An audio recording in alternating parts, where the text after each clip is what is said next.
क्या सिर्फ 3 घंटे पढ़ाई करके सिलेक्शन पॉसिबल है? अगर सही स्ट्रेटेजी हो तो 100% पॉसिबल है। आज की इस वीडियो में हम बात करने वाले हैं उन स्टूडेंट्स के बारे में जो या तो हाउसवाइफ है या जॉब पर है या काम के चक्कर में या किसी और रीज़न से जो है वो अपनी पढ़ाई को जो है वो 6 से 7 घंटे या 10 घंटे तक नहीं कर पाते हैं। तो उन सभी के बारे में हम आज की इस वीडियो में चर्चा करने वाले हैं कि अगर वो कम से कम समय निकाल करके अगर वो 3 घंटे भी अगर जो है सही तरीके से पढ़ें तो उनका सिलेक्शन पॉसिबल हो सकता है। वो कैसे?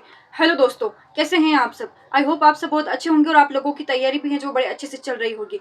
तो आप लोगों ने जान ही लिया है कि आज की इस वीडियो में हम किस बारे में बात करने वाले हैं। तो सबसे पहले देखिए 3 घंटे यानी कि 180 मिनट हम पढ़ाई करने वाले हैं। अब जब 3 घंटे की पढ़ाई कर रहे हैं तो इसके अंदर हमें जो है एक एक मिनट का ध्यान रखना होगा। आधा मिनट भी हमारा वेस्ट नहीं होना चाहिए। इस तरीके से जो है हमारा स्टडी प्लान होना चाहिए। तो सबसे पहले मैं आपको बता देती हूँ कि आपका स्टडी प्लान क्या होना चाहिए, कि किस तरीके से जो है वो आप अपनी स्टडी को 3 घंटे पढ़ करके और जो अपना सिलेक्शन है उसे पॉसिबल बना सकते हैं। तो सबसे पहले देख लीजिए कि 180 मिनट जो है वो आपको डेली के पढ़ने हैं, यानी कि 24 घंटे में से सिर्फ आपको 3 घंटे पढ़ने हैं। 21 घंटे आप जो है वो अपना अदर काम कर सकते हैं। अब जो ये 3 घंटे आपने चुने हैं इसको आपको कैसे कवर करना है? जो सबसे पहले के जो 90 मिनट है उसमें आपको हर रोज एक नया कॉन्सेप्ट पढ़ना है, यानी कि 90 मिनट आपको नई चीज पढ़नी है। जैसे जो कल पढ़ लिया उसको नहीं पढ़ना है। रोज का एक ही टारगेट रखना है कि 90 मिनट जो है मुझे कुछ नया कॉन्सेप्ट पढ़ना है, हर रोज मुझे नई चीज पढ़नी है। जब 90 मिनट तक अगर आप उस चीज को सही तरीके से एक नई चीज को उठा करके पढ़ लेते हैं, उसके बाद में आते हैं 60 मिनट आपको क्या करने हैं?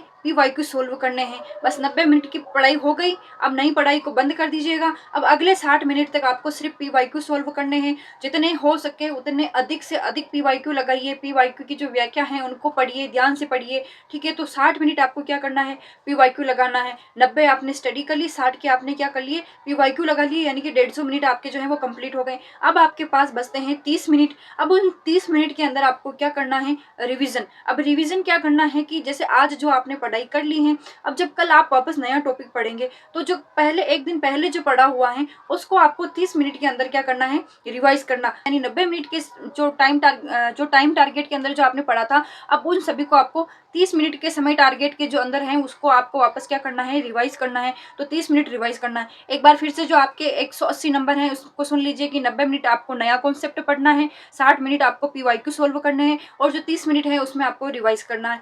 इसके बाद में देखिए आपकी पढ़ाई का तरीका क्या होना चाहिए कि जो आपका जो पढ़ाई जब आप करने बैठे हैं 3 घंटे, आपका मेन फोकस होना चाहिए पढ़ाई के ऊपर और आपके जो भी आप टॉपिक पढ़ रहे हैं उसके ऊपर। आपको पूरा सिलेबस जो है उसको लेकर के नहीं चलना। आपको ये नहीं सोचना है कि मुझे जो पूरा सिलेबस है वो कवर करना है। इस सिलेबस को कवर करने के चक्कर में जो पढ़ने वाली चीजें हैं वो आपसे छूट जाएगी। तो आपको क्या करना है, जब आप PYQ का एनालिसिस करें, जैसे कल जो आपको टॉपिक पढ़ना है एक दिन पहले उसका एक बार PYQ देख लीजिए, जिससे आपको पता चल जाए कि एग्जाम में किस तरीके से जो है वो क्वेश्चंस आने वाले हैं, ताकि जो आप नेक्स्ट डे जो टॉपिक पढ़ने वाले हैं उसके लिए आप पहले से ही तैयार रहें कि मुझे कौन सी चीज पढ़नी है, कौन सी चीज छोड़नी है। ये चीज सिर्फ आपको PYQ सोल्व करने पर ही पता चलेगी। तो PYQ को जरूर से देखिएगा। PYQ सोल्व करने से आपको क्या पढ़ना है, क्या छोड़ना, इसका जो नॉलेज है वो अपने आप हो जाएगा। तो जो आपको सेलेक्टेड चीजें हैं, सेलेक्टेड टॉपिक के अंदर से जो भी सेलेक्टेड मटेरियल है वही आपको पढ़ना है, सारा आपको नहीं पढ़ना है।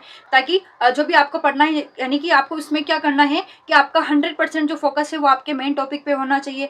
उसके बाद में जब आप पढ़ें तो सबसे पहले अपना मोबाइल साइलेंट के ऊपर रखें। नोटिफिकेशन है उसको बंद कर दीजिएगा बिल्कुल। आज जब आप पढ़ रहे हैं तो आप टाइमर लगा के पढ़े। किसी भी प्रकार की जो डिस्टर्बेंस है वो उन सब से आप दूर रह करके, किसी भी प्रकार की डिस्टर्बेंस आपको नहीं होनी चाहिए। इन सब चीज़ों से आप दूर रह करके, क्योंकि आपको 24 घंटे में सिर्फ 3 घंटे ही तो पढ़ने हैं, उसके लिए तो आप इतना जो है कि आप बार बार डिस्टर्ब नहीं हो, इन सब चीज़ों का ध्यान रख सकते हैं।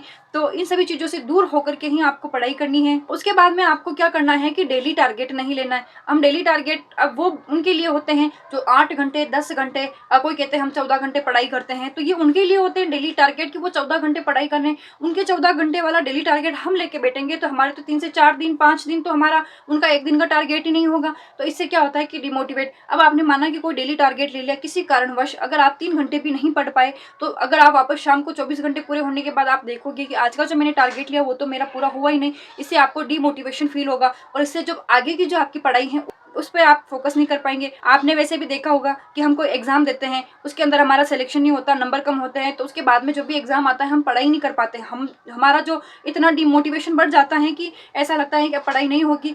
तो वो जो डिमोटिवेशन वाली जो चीज़ है वो आप जब प्रिपरेशन करें उसमें फील नहीं होनी चाहिए। एग्जाम के बाद जो होगा सो देखा जाएगा। तो सबसे पहले आपको क्या करना है, इसके अंदर वीकली टारगेट लेना है। वो कैसे, जैसे फर्स्ट वीक के अंदर मेरे को जो राजस्थान की ज्योग्राफी है और राजस्थान का कल्चर है, ये जो चीज़ें हैं मेरे को क्लियर करनी है। या फिर आप कोई एक टॉपिक उठा लीजिए कि इस वीक में मेरे को जो ज्योग्राफी है वो मेरे को पूरी पढ़नी है, रिविज उसमें आपका रिविजन, PYQ, जो नया टॉपिक पढ़ना है, वो सारी चीज़ें उसके अंदर आ जाती हैं। नेक्स्ट वीक जब आप किसी सब्जेक्ट से तैयारी कर रहे हो तो आप सब्जेक्ट का ले सकते हैं, या फिर फर्स्ट पेपर, जैसा आपको ठीक लगे आप उस तरीके से डेली टारगेट ना लेकर के वीकली टारगेट लीजिएगा। जिससे क्या कि पूरा जो वीक होते हैं, जब आपका जो टारगेट पूरा होगा तो उससे आपको और मोटिवेशन फील होगा और आगे वाला जो नेक्स्ट टारगेट है उसे आप और सही तरीके से जो है वो पूरा कर पाएंगे।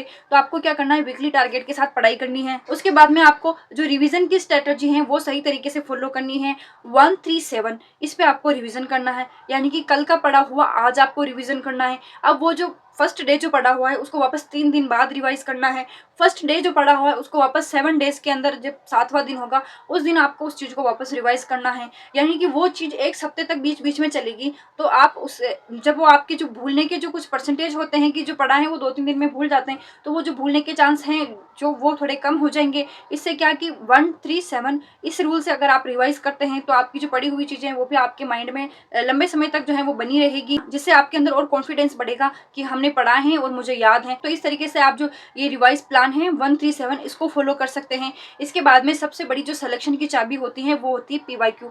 जरूर से आप ये नहीं कि जैसे आप सेकंड ग्रेड की तैयारी कर रहे हैं या फर्स्ट ग्रेड की तैयारी कर रहे हैं तो उसी के PYQ देखें, ऐसा बिल्कुल नहीं है। RPSC ने पिछले जितने भी PYQ लिए हैं, चाहे वो कोई सी भी जॉब से रिलेटेड हो, आपको वो सभी PYQ देखने हैं और उनकी व्याख्याएं जितनी हो सकती हैं उतनी आपको पढ़नी है। ये PYQ ही है जो कि सिलेक्शन की एक चाबी है, क्योंकि आपके पास वैसे भी इतना समय नहीं है, 3 घंटे पढ़ रहे हैं तो PYQ और रिवाइज को आपको बिल्कुल मिस नहीं करना है। तो इस तरह अगर आप डेली 3 घंटे भी पढ़ाई कर सकते हैं तो आपके लिए सिलेक्शन क्यों पॉसिबल नहीं है, बिल्कुल हो सकता है। बस आपको 3 घंटे जो है वो पूरे फोकस के साथ ऐसा होना चाहिए कि जो आपकी जो डेली लाइफ है उनसे 3 घंटे बिल्कुल सटे हुए, बिल्कुल कटे हुए, बिल्कुल अलग होने चाहिए। और जब ऐसा हो कभी कि आपका प्लान मिस हो जाए कि जैसे आज मुझे 3 घंटे पढ़ना था, किसी किसी कारण से वो 3 घंटे आज आप नहीं पढ़ पाए, तो ऐसा करें कि ये 3 घंटे आपको कल कवर करने हैं। ऐसा नहीं कि छूट गया सो छूट गए, ऐसा नहीं होना चाहिए। अगर आप ऐसे करोगे तो हो सकता है अगर सप्ताह में 2 दिन भी ऐसे आ गए तो आपका जो वीकली टारगेट है वो पूरा नहीं होगा। जब वीकली टारगेट पूरा नहीं होगा तो बहुत ही ज़्यादा डिमोटिवेशन जो है वो फील होगा। तो ये चीज़ आपके साथ नहीं होनी चाहिए। तो आपको क्या करना है कि अगर कोई दिन आपका छूट जाता है तो उसको नेक्स्ट डे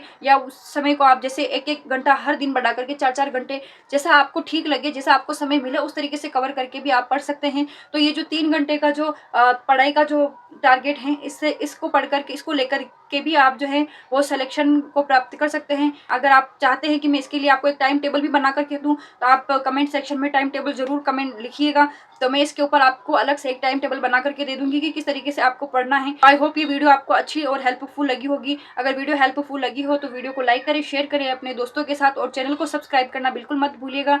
मिलते हैं ऐसी ही एक इन्फॉर्मेटिव नेक्स्ट वीडियो में। जाते जाते चैनल को सब्सक्राइब जरूर कर दीजिएगा।